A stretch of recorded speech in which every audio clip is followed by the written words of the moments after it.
আর আজকে আমরা আলোচনা করতে চলেছি কালকা মেল রেল দুর্ঘটনা নিয়ে, যেটা উত্তরপ্রদেশের মালওয়া রেলওয়ে স্টেশনের কাছে হয়েছিল, যেটা ফতেপুরের থেকে 16 কিলোমিটার দূরে অবস্থিত।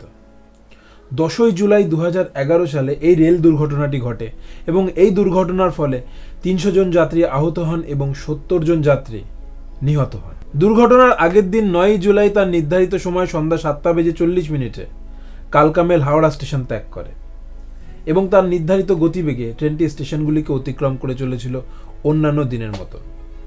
ঘন্টায় যখন তার গতিবেগ 108 কিলোমিটার এবং ট্রেনটি যখন উত্তরপ্রদেশের ফতেপুরের কাছাকাছি 16 কিলোমিটার দূরে মালওয়া রেলওয়ে স্টেশনের কাছে, তখন ট্রেনটি লাইনচ্যুত হয়ে যায় এবং এই লাইনচ্যুত হয়ে যাওয়ার ফলে ট্রেনে 70 জন যাত্রী প্রাণ হারান এবং 300 জন যাত্রী আহত হন। এই দুর্ঘটনার সাথে সাথে ভারতীয় সেনার 100 জন জওয়ানকে এই উদ্ধার কার্যে নামিয়ে দেওয়া হয়, এমনকি গ্রামবাসীরাও যাত্রীদের উদ্ধার কার্যে নেমে পড়ে। কিন্তু এই ঘটনাটি কী কারণে ঘটেছিল, এই দুর্ঘটনাটি, সেটা নিয়ে এখনও ধোঁয়াশা রয়েছে। টাইমস অফ ইন্ডিয়ায় একটি প্রতিবেদন প্রকাশ হয়, যেটি প্রকাশ হয়েছিল 5/8/2011 তারিখে।